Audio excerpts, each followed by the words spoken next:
Well, there's a wonderful practitioner of architecture named Christopher Alexander. He developed a system that he called the pattern language. And one of his patterns is called Wings of Light. It's wonderful to be able to incorporate if you can. And the idea of that is no wing is necessarily very much wider than a given room, so that you have outside exposure on as many faces of the room as possible. That was one of the principles of this sort of axial organization that we have for the house. There's a richness in having light, in having the sense of the sun moving through the day and the way everything transforms based on the direction and the light color, the quality of light of the sun as it moves around the day. So you're living in a sundial, basically.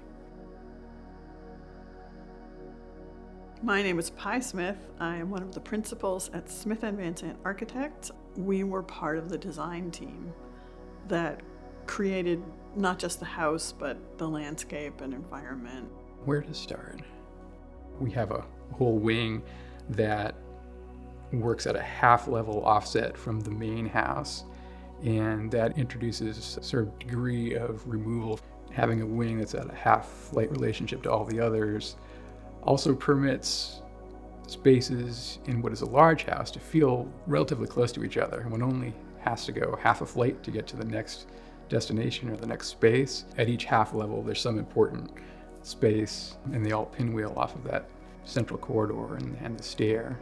There's a sense that spaces are woven together and the house has a good flow and adjacency. My name is Ira Clark. I was the lead designer on this project. I work with Smith & Van Sant Architects. I was project manager through the course of construction. We landed with a pretty classic interpretation of a shingle style house. We're interested in lightening up the interior, working within the shingle style vernacular, yet having a more contemporary relationship to the outdoor environment, to daylighting, sense of space. So having rooms that opened up to the exterior rather than were hermetically focused or inwardly focused. As we all came to understand the opportunities and character of our site, we realized that the shingle style would give us a lot of flexibility to address meeting the land and creating the kinds of rooms and flowing spaces and forms of shingle style, and then also just the sensibility of the muted palette, the softness of shingles, and the durability of the components and details. Right from the outset, the owner was interested in ensuring that this was a house that would really stand the test of time. He'd refer to it as his 100-year house. There are a lot of lessons to be picked up here and there in certain projects, and I think we successfully wove them together in a way that's integrated and consistent and whole. We kind of studied the essence of these certain details, thought about what things combined together would support a consistent, integrated design, and worked up I think, pleasing vocabulary of details, materials, and colors. There are so many lovely details in this house, ranging from the light fixtures to the cabinet knobs, to the paneling details, to considerations about materials. We're very interested in introducing wood paneling throughout the house. It lends each space a certain degree of texture, light falls across it, kind of enlivens each of the wall planes, and the play of light across those surfaces becomes much more interesting. Early on, I wound up actually visiting some local train stations, looking at examples of deep roof brackets, how the curvature of the wood elements was handled, what the chamfering was like at the edge of the diagonals. Our client was inspired by a trip to England, where he noticed these patterned encaustic tile floors. The kind of kit of parts gave us the chance to create this interesting tapestry flowing from one space to another through the entry mudroom kitchen sequence, sort of dialing up and dialing down the level of formality in each of those spaces. That is English tile by Original Style. And I have to say the breezeway is another one of my favorite moments in the house. It's connecting the freestanding garage, which also has a wonderful exercise space. And it gives you these views through into the wooded landscape. It's sort of a magical way into the building. Elements of the house that I feel are most successful, I'm really pleased with each of the porches. They're very comfortably proportioned transitional zones between these primary living spaces and the active terrace landscape around them. The screen porch, I would say, is one of my favorite kind of surprise features. Out at the end of the family room, there's a single door and very little indication of what's beyond, but when one steps outside, suddenly you're in this timber-framed enclosure. The ground plunges away and you're up in the trees with the leaves blowing and the branches surrounding you, and it really has a treehouse type of feeling.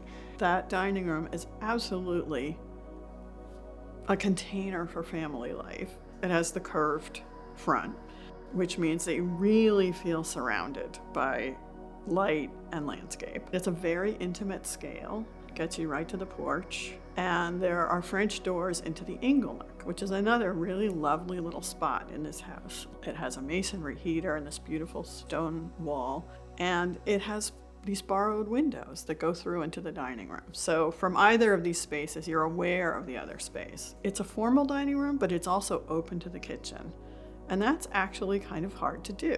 We didn't want lots of upper cabinets. We wanted windows and lovely light fixtures. So there's actually a buffet that screens the counter. So when you sit at the table, you cannot see any clutter, but when you stand up, then you're looking over the whole kitchen.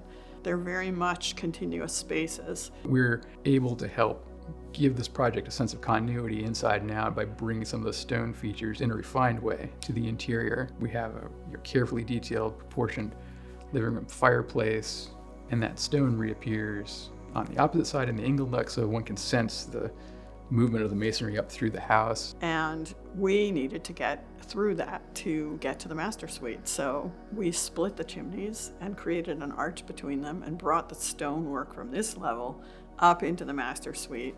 That crops up again in the landscape in the pavilion, for instance, out by the fire pit, another outdoor structure that grows out of the land on a significant stone base.